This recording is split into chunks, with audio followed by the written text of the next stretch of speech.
कहानी की शुरुआत में हम एक अमेरिकन फुटबॉल मैच को देखते हैं, जहां पर वीआईपी स्टैंड्स में निकी नाम का एक आदमी अपनी गर्लफ्रेंड जेस के साथ आराम से बैठा हुआ था। मैच चल रहा था, लेकिन निकी का ध्यान गेम से ज्यादा क्राउड के ऊपर था। उसने एक खूबसूरत लड़की को सीट से उठकर जाते हुए देखा और उसी वक्त उसके दिमाग में एक खुराफाती आइडिया आया। उसने जेस के साथ एक छोटी सी शर्त लगाई कि देखते हैं कितने लोग उस लड़की को पलट कर देखेंगे। वहाँ बैठे हुए एक आदमी लिऊ यान ने कहा कि मुझे भी इस शर्त में हिस्सा लेना है, जिसके लिए निकी मान भी गया। सबने मजाक में $10 की शर्त रखी और काउंटिंग शुरू कर दी। जब लड़की स्टैंड से बाहर निकल गई तो आखिर में पूरी गिनती आई कि 7 लोगों ने उसे पलट कर देखा। इस शर्त में जेस ने सबसे पास का नंबर गेस किया था, इसीलिए वो शर्त जीत गई। लिऊ यान ने बिना किसी झिझक के पैसे दे दिए और फिर अगला राउंड शुरू करने को कहा। इस बार शर्त ये थी कि अगला फाउल कौन करेगा। जेस ये कहकर बाहर हो गई कि मुझे इस गेम की कोई नॉलेज ही नहीं है, लेकिन निकी इस शर्त पर कूद पड़ा और उसने $1000 की शर्त लगाई। सीटी बजते ही रेफरी ने फाउल का सिग्नल दिया और निकी ने जिस टीम पर दाव लगाया था वो सही निकला। उसने शर्त जीती और पैसे अपनी पॉकेट में डाल लिए।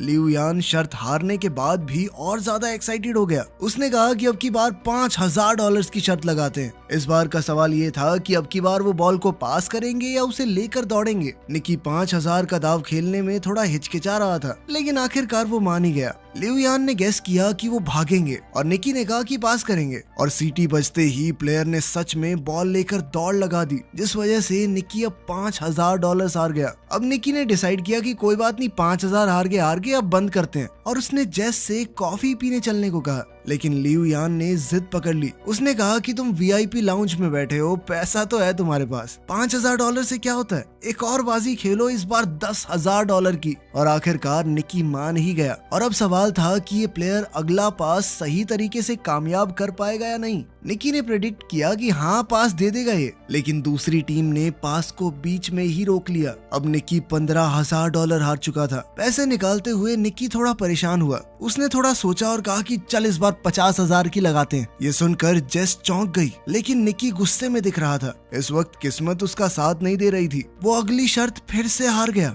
जिसके बाद उसे 50,000 और देने पड़ गए। अब जेस ने उसे तुरंत रुकने को कहा, लेकिन निकी के ऊपर उसका गुस्सा और ईगो भारी पड़ गई। उसने बिना सोचे समझे अगली शर्त लगा दी $1,00,000 की। लिऊ यान ने मजाक उड़ाया और कहा कि तुम्हारे पास इतने पैसे हैं भी। निकी ने बिना कुछ ज्यादा कहे कैश का पूरा एक बंडल टेबल पर फेंक दिया। इसके बाद तो लिऊ यान भी एक्साइटेड हो गया। अब निकी ने शर्त लगाई कि अगला पास देखना इंटरसेप्ट हो जाएगा, पूरा नहीं होगा, लेकिन इस बार पास कामयाब हो गया। निकी ने अब लाखों डॉलर्स का नुकसान उठा लिया था। अब वो समझ नहीं पा रहा था कि इस मुसीबत से कैसे निकलूं। उसकी इस हरकत से जेस भी बहुत हैरान थी, लेकिन अब गेम बहुत ज्यादा तगड़े लेवल पर पहुंच चुकी थी। निकी ने कहा कि मेरे पास $1 मिलियन बचे हैं, पूरी शर्त लगाते हैं, देखते हैं कौन जीतेगा। इस बार ताश के पत्तों से फैसला होगा। लिऊ यान लगातार जीत रहा था, तो अब वो खुशी से पागल हो रहा था। उसने निकी को एक एटीएम मशीन की तरह देखना शुरू कर दिया। लिऊ यान ने अपना पत्ता निकाला, जो थी 5 की पंजी। निक को अब बस 5 से बड़ा पत्ता निकालना था। जीतने का चांस काफी ज्यादा था। निक ने पत्ता उठाया और बहुत ही कॉन्फिडेंस से पलटा, लेकिन उसकी तो तिग्गी निकली, तिग्गी। ये देखकर तो जेस तुरंत ही कुर्सी से नीचे गिर गई।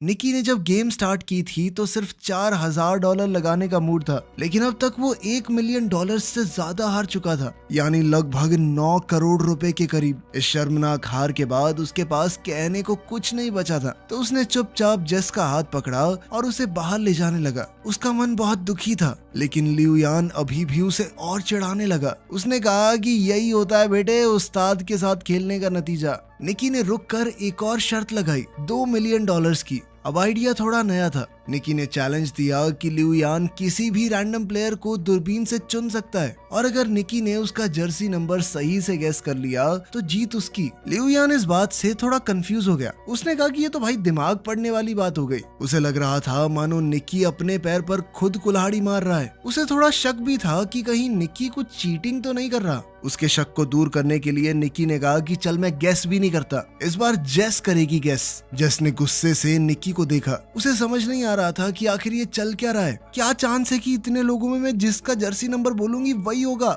ये कहकर वो वहाँ से जाने लगी, लेकिन लिऊ यान के सिक्योरिटी गार्ड ने उसे जाने से रोक लिया और उनके बीच छोटी सी झड़प हो गई। जेस ने खुद को थोड़ा शांत किया। निकी ने उससे कहा कि बस ग्राउंड में नजर घुमाओ और जो नंबर तुम्हें अपना सा लगे वो बोल दो। लिऊ यान ने दूरबीन उठाई और एक प्लेयर को चुना, जिसके बाद जेस ने दूरबीन ली और पूरी फील्ड को स्कैन किया। हर तरफ उसे जर्सी नंबर्स ही दिख रहे थे।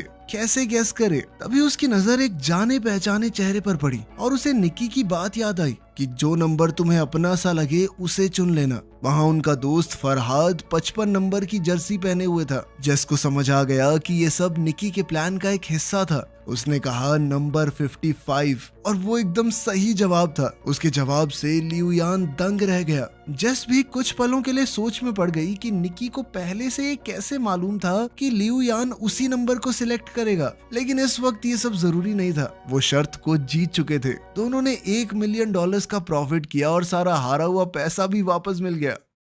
2 बड़े कैश से भरे हुए बैग लेकर वो स्टेडियम से बाहर निकल गए। कार में निकी ने जेस को बताया कि ये सब कुछ उनके प्लान का हिस्सा था। वो लिऊ यान को काफी समय से ट्रैक कर रहे थे। दरअसल लिऊ यान हाई सोसाइटी में अपनी जुआ खेलने की बुरी आदत के लिए मशहूर था। उसके सामने कोई कुछ भी शर्त लगाए वो कूद पड़ता था। निकी की टीम ने ये पूरा प्लान बनाया था। जैसे ही लिऊ यान ने अपने होटल रूम से बाहर कदम रखा, उसके सबकॉन्शियस माइंड में नंबर 55 डाला गया। सिक्योरिटी गार्ड के लेबल पिन में भी 55 लिखा था। स्टेडियम के रास्ते में साइन बोर्ड्स पर भी वही नंबर था और उन्होंने उसे सिर्फ ये नंबर दिखाया नहीं बल्कि सुनाया भी। मैच देखने आते वक्त उन्होंने लिऊ यान की गाड़ी में एक गाना चलवाया था, जिससे उसे बार बार 55 नंबर का हिंट मिले। उस गाने में 124 बार 55 जैसी आवाज निकल रही थी, जिस वजह से लिऊ यान का दिमाग बार बार उस नंबर की तरफ खिंचा जा रहा था। साथ ही उसे फरहाद की एक फोटो भी दिखाई गई थी, जिससे वो एक विजुअल मेमोरी बन गई। जब वो दूरबीन से देख रहा था तो उसका दिमाग नेचुरली नंबर 55 की तरफ गया और जेस ने फरहाद को देखते ही 55 कह दिया। जेस को पहले से कुछ भी इसलिए नहीं बताया गया था ताकि इस पूरी गेम के दौरान उसके एक्सप्रेशन बिल्कुल असली रहें, ताकि किसी को भी उन पर शक न हो। ये सब सुनकर तो जेस निकी से पूरी तरह इम्प्रेस हो गई। इसके बाद कहानी कुछ दिन पहले जाती है। कुछ दिन पहले की ही बात है। निकी एक कमरे में बेड पर था और उसके सर पर एक आदमी ने बंदूक तान रखी थी। उसके पास में ही जेस बैठी थी, जिसे वो बस कुछ ही दिन पहले मिला था। ये साफ दिख रहा था कि निकी को किसी ने अपने जाल में फंसा रखा है, लेकिन उसके चेहरे पर डर का नामो निशान नहीं था। उसने सीधा कह दिया कि मेरे पास एक भी पैसा नहीं है, अगर गोली चलानी है तो चला लो। गन वाले आदमी ने उसके रिएक्शंस को समझा और तुरंत पहचान गया कि ये आदमी खिलाड़ी है, हमसे बड़ा ठग है ये। और उसका अंदाजा बिल्कुल सही था। निक एक बेहतरीन ठग है जो कि छोटी मोटी चोरियां करता है, वो भी बहुत सफाई से। जेस ही उसे फंसाकर इस कमरे में लाई थी, तो उसने जेस के अंदर एक नेचुरल टैलेंट देखा। जेस उस वक्त तक कुछ नहीं समझ पाई थी। खैर, जब वो बंदूक वाला आदमी चला गया तब निकी ने जेस से कहा कि तुम्हारे पास एक गिफ्ट है और अगर तुमने लोगों को ठगने की अपनी इस ताकत को अच्छे से तराश लिया तो सारी जिंदगी बैठ के खा सकती हो। निकी ने कहा कि हमारा तो पारिवारिक धंधा ही है, मेरा बाप, उसका बाप सब ठग थे, वो पुश्तैनी ठग है। हर ट्रिक, हर एक चाल उसके लिए एक गेम थी। जेस ने बिना समय गवाए थोड़े पैसे निकाले और कहा कि मैं आपसे सीखना चाहती हूँ। निकी ने भी समय बर्बाद करना जरूरी नहीं समझा। बाहर जाते वक्त भी निकी ने जेस की एक अंगूठी चुरा ली थी और उसे पता तक नहीं चला था। जब तक जेस समझ पाती कि हुआ क्या है, तब तक उसकी घड़ी भी गायब हो चुकी थी। और जब उसने हैंडबैग में घड़ी रखी तो निकी उसका वॉलेट निकाल चुका था। इन सारे कारनामों के बाद निकी ने कहा कि हाथ की सफाई, टाइमिंग और थोड़ा सा स्टाइल, बस यही चाहिए इस काम में। उस दिन निकी ने उसे गुड बाय के अलावा कुछ और नहीं कहा। कुछ महीने बाद जेस ने उसे न्यू ऑरलीन्स शहर में ढूंढ निकाला, जहां निकी ने एक नई टीम बनानी शुरू की थी। उन दोनों की मीटिंग भी असल में एक टेस्ट था। वो देखना चाहता था कि जेस उनकी टीम को ज्वाइन करने के लायक भी है या नहीं। जब जेस ने हामी भरी तो निकी ने उसे टीम के एक आदमी के साथ मेले में भेज दिया। आज जेस की पहली प्रैक्टिकल असाइनमेंट थी। वो मैप हाथ में लेकर कुछ लोगों से रास्ता पूछने लगी। तभी उसके साथी ने चुपके से एक टूरिस्ट का कैमरा लेंस चुरा लिया। फिर एक दूसरे साथी ने जानबूझकर एक आदमी को टक्कर मारी और जेस ने उसका वॉलेट निकाल लिया। जेस को अब अपने चोरी करने के स्टाइल में थोड़ा कॉन्फिडेंस आने लगा था। उसने चॉपस्टिक्स की मदद से एक और औरत के बैग से वॉलेट निकाल लिया और सब कुछ इतना स्मूथ था कि किसी को शक भी नहीं हुआ। निकी ये सब कुछ एक बिल्डिंग के टॉप से देख रहा था। उसने टीम से कहा कि उसे अकेला छोड़ दो, अब उसके उड़ने की बारी है। जेस ने एक के बाद एक महंगा सामान चुराना शुरू कर दिया और उसकी हर चोरी के साथ निकी की आंखों में उसके लिए इज्जत बढ़ने लगी। अब निकी ने उसे एक और बड़े असाइनमेंट के लिए भेज दिया। इस बार ये एक हाईटेक फ्रॉड था। खास तरह के लेंसेज की मदद से वो लोग दूसरों के पत्ते देख सकते थे और फिर अपने ओपोनेंट्स को आसानी से हरा देते। यहाँ पर क्रेडिट कार्ड चुराने का सिस्टम भी चल रहा था। कार्ड को चुरा कर चुपके से एक टीममेट के पास भेजा जाता, जहाँ एक डिवाइस उसके डेटा को कॉपी करता और फिर वो कार्ड वापस उसी शख्स की पॉकेट में चला जाता। जब तक किसी को कुछ पता चलता तब तक पूरा अकाउंट खाली हो जाता। एक और ठगी का सिस्टम था, नकली एटीएम मशीन। जब भी कोई एटीएम से पैसे निकालता तो मशीन में उसका पिन अपने आप स्टोर हो जाता। फरहाद उस मशीन को चुपचाप हटाकर सारा डेटा ले जाता। सारे क्रेडिट कार्ड्स को अलग अलग कैटेगरीज में रखकर उनसे लग्जरी आइटम्स खरीदे जाते और आखिर में उनके डेटा को ब्लैक मार्केट में बेच दिया जाता। जेस ने एक दिन एक खूबसूरत नेकलेस देखा और पहन लिया, लेकिन निकी ने कहा कि इसे तुरंत उतार दो। उसने सख्ती से समझाया कि सारी चीजों को बेचना होगा, कुछ भी हमारा पर्सनल नहीं होना चाहिए। जेस पहली बार इतने बड़े लेवल की ठगी देख रही थी। चुराई हुई चीजों के पहाड़ के बीच में खड़े होने का फील कुछ और ही था। अगले दिन जेस और फरहाद एक अमीर इलाके में घूम रहे थे। उनका काम था नाटक करना। फरहाद बेहोश हो गया और जेस चिल्लाकर एक्टिंग करने लगी, प्लीज कोई हमारी मदद करो प्लीज। एक तरह की डिस्ट्रैक्शन थी जिसका फायदा टीम के बाकी लोगों ने आसपास के अमीरों का सामान चुरा कर उठाया और फिर पूरी टीम एक एम्बुलेंस में छुपकर निकल गई। ये सब कुछ इतना अच्छे से प्लान था कि कोई कुछ समझ ही नहीं पाया। उस रात उन सब ने मिलकर सेलिब्रेट किया। निकी ने सबकी तारीफ की क्योंकि सिर्फ एक हफ्ते में उन्होंने 1.2 मिलियन डॉलर कमा लिए थे। अगले दिन टीम के सभी लोग अलग होने वाले थे। सभी डॉक्यूमेंट्स को डिस्ट्रॉय कर दिया गया और सबको भरोसा दिलाया गया कि कुछ दिनों के अंदर तुम्हारे पैसे तुम्हारे बैंक अकाउंट में आ जाएंगे। लेकिन पुराने मेंबर जानते थे कि निकी का एक लास्ट मिशन अभी भी बाकी है। उन्होंने उसे 1.2 मिलियन कैश दिया और जेस के सामने वार्निंग भी दी कि इसे जुए में उड़ा मत देना। अगली सुबह निकी जेस को ले गया स्टेडियम के वीआईपी लाउंज में।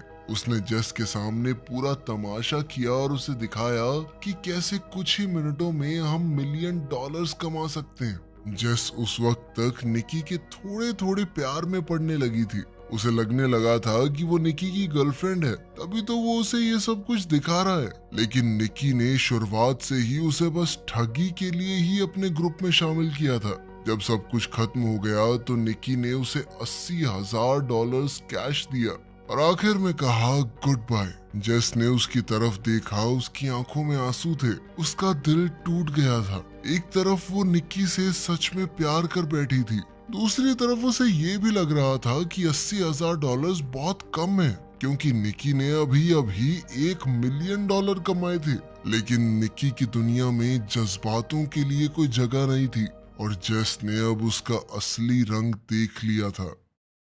लगभग 3 साल बाद हम एक रेस कार को सर्विस स्टेशन में घुसते हुए देखते हैं और जल्द ही हमें निकी भी वहां नजर आया। उसकी आंखों में थकान थी और उसके चेहरे पर साफ लिखा हुआ था कि पैसे खत्म होने वाले हैं। लंच के वक्त उसकी एक रेस कार टीम के मालिक गरिया के साथ मीटिंग थी। गरिया की रिसर्च टीम ने EXR नाम का एक नया एल्गोरिदम डेवलप किया था, लेकिन वो इस एल्गोरिदम को और बढ़िया करके अपने जीतने के चांसेस और बढ़ाना चाहते थे।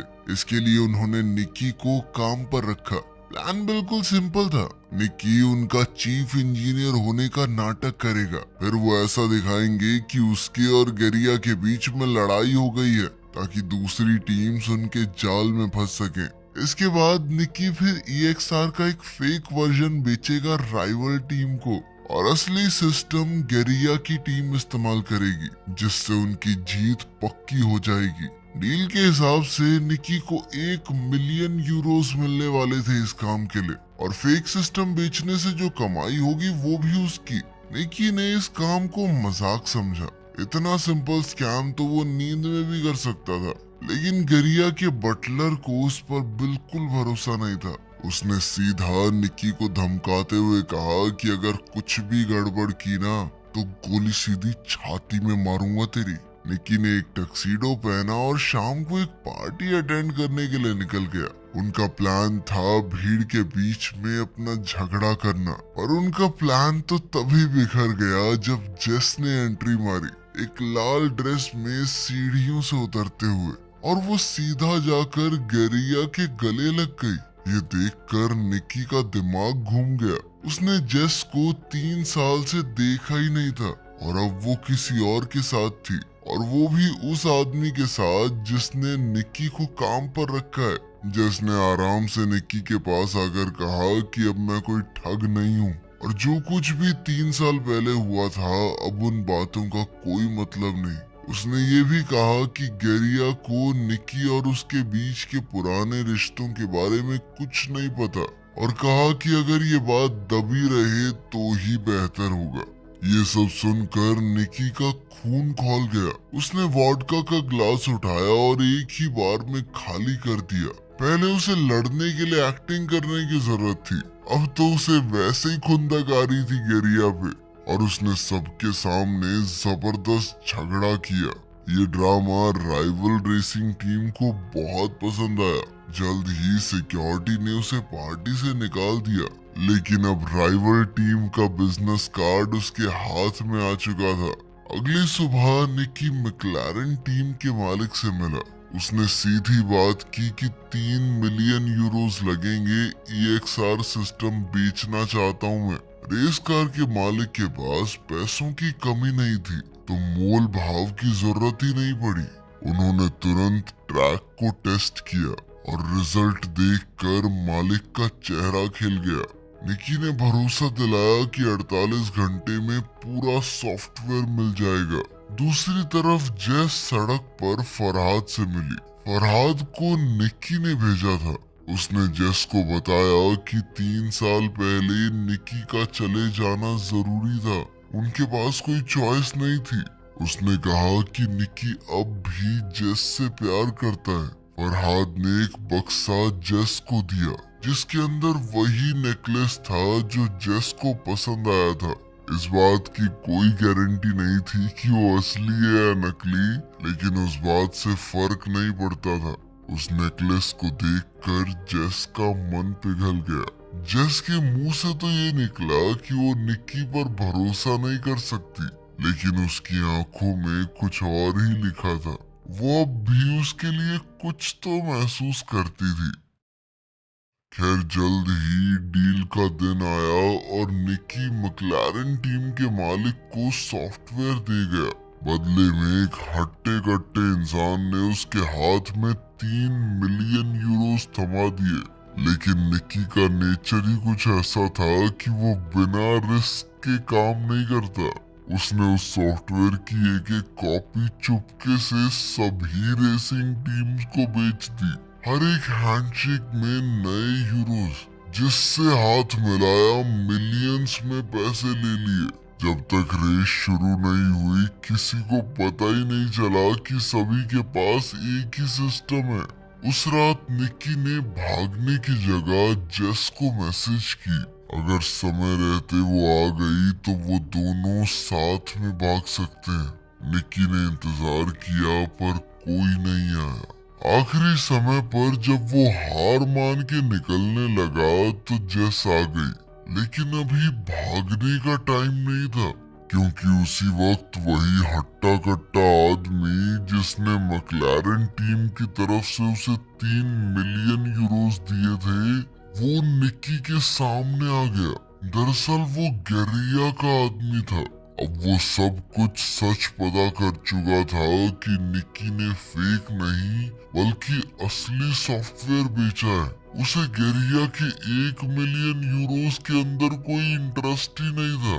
अब वो अपना पूरा गियर पहनकर निक्की की